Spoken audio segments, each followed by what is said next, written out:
कसली लागवड द्यायची? त्याला आता युरिया आणि मॅग्नेशियम सल्फेट बस त्याने वर येणार का? त्यानं फुटवा काढला. बरोबर. आणि ते दोघांचं ते दोन्ही का द्यायचं? त्याचा ते- संयोग काय होतोय? त्याचा सहयोग प्लस मायनस आयन तयार करते. ते म्हणजे मागच्या वेळेस- आमचं कोणतरी काम पुढे करणार तयार झाला बाबा. हा? बरं. मागच्या वेळेस सांगितलेलं असं तुम्ही ते लक्षात आहे आमच्या.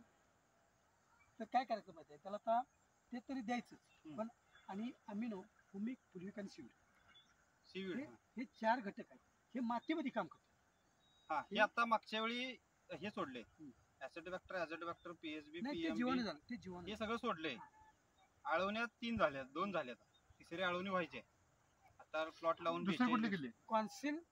कॉन्सिलच्या बॅक्टेरिया जे आहेत थांबून त्या बॅक्टेरिया आता जे सोडले पाहिजे आणि त्याच्या दुसऱ्या भरपूर बॅक्टेरिया त्या बॅक्टेरियाला जर अपटेक करायचं झालं काम करायला जर करून करायचं झालं तर त्याला हे 4 घटक सोडायला लागतात. जसं मॅग्नेशियम सल्फेट आणि युरियाचं संयोगानं म्हणजे प्लस मायनस होत आहे तसं फेरस सल्फेट आणि मॅग्नेशियम सल्फेट आणि सीवीड आणि हे हुमिक त्याला तर ते आता युरियाने घालून पण कसं काय फुटवा तेवढा आला नाही कसं आहे तुम्हाला सांगतो फुटवा निघालेला हा.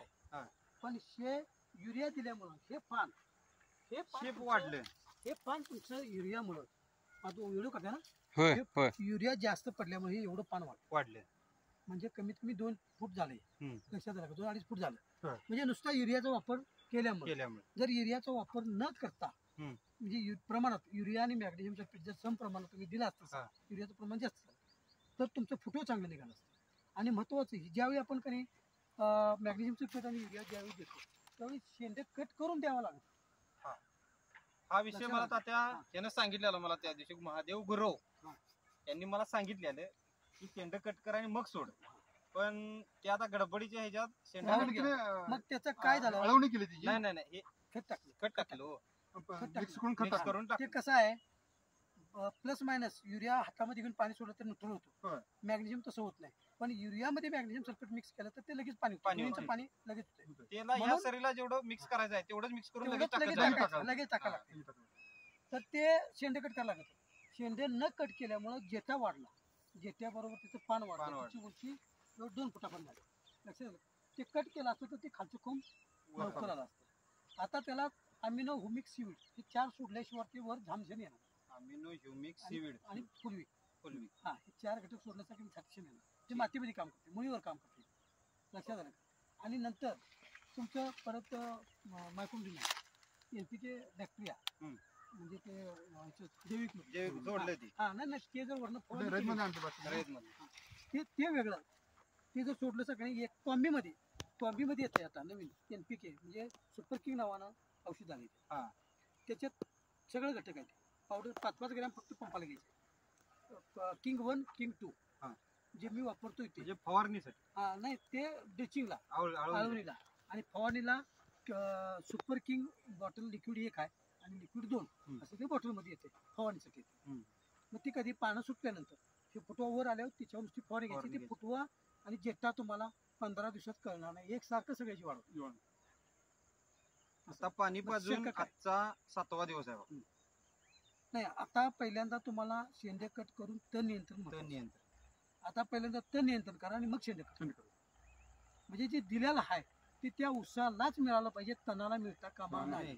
नाही असं, बायका आता गुरुवार शुक्रवारपासून येणार आहेत बंगला. पुढच्या पाण्यापर्यंत तुम्ही हे सगळं काढून घ्या पुढच्या पाण्याला तुम्ही औषध सोडा असं करा. आता ठीक आहे. शिकडत आत्या आता इथं 24-24-0 त्यांनी लागवड टाकली 24-24-0 आणि त्यांना लकीवाल्यानं डोस सांगितलं 24-24-0 त्यांनी सोडलेला आहे आणि प्लस या पाण्याला आता युरिया टाकलाय त्यांनी. मग ते इथं पण सेमच परिस्थिती आहे. इथं पण उंची बघा आता हे तुमचं पाक आणि हे त्यांचं पाक बघा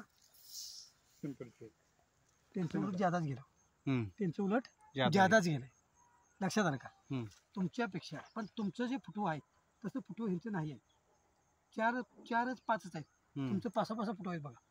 दाखवा पाहिजे मला बरं दाखव. जोमदार इथं जरा कमी आहे इथं जरा जोमदार वाढ आहे.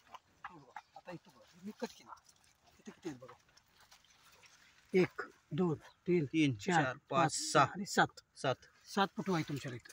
लक्षात आलं का? प्रत्येक ठिकाणी बघा हे बघा 1 2 3 4 5 आणि 6 तसं तिथं नाही, नाही. 4-5 4-5 4-5च आहेत. आणि सेम परिस्थिती काय झाली की पानाचं पान वाढलं त्यांचं.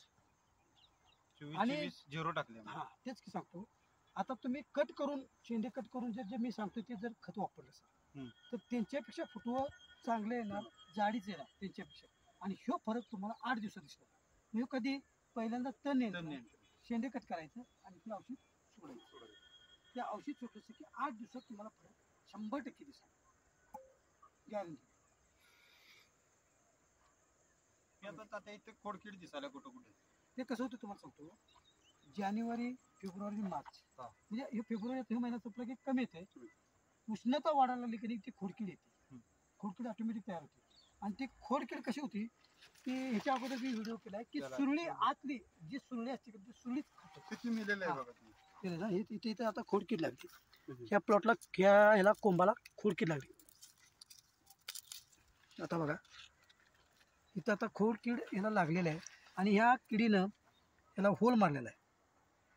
परवा मी तिकडं मराठवाड्याच्या दौऱ्यावर असताना बघा, इथं होल आहे. हे सरपटणारी आळे, जमिनीवर सरपटणारी आळे. आता हे इथं होल मारून गेले. सरपटणारी आळी जमिनीवर येते नाही, जमिनीवर ते काय उडता येत नाही का नाही. सरपटणारी आळे असल्यामुळे इथं होल पडून आत जाते आणि आत गेल्यानंतर जे हे सुरळी आहे हे सुरळी पूर्ण खाते आणि नुसती खात नाही तर परत अंडी घालते. आणि अंडी घातल्यानंतर त्याच्यावर आपण लवकर आंतरप्रवाही जर कीटकनाशकाची फवारणी नाही घेतली तर भरपूर आळ्या त्याच्यामध्ये तयार होतात. आणि त्या आळ्या हे कोंब संपला की दुसऱ्या कोंबाला, तो कोंब संपला की तिसऱ्या कोंबाला, असं त्यांचं काम चालू होते. म्हणून लवकरात लवकर दिसायला लागलं की लगेच कंट्रोल करून त्याला आंतरप्रवाही कीटकनाशक फवारणी घ्यावी लागते.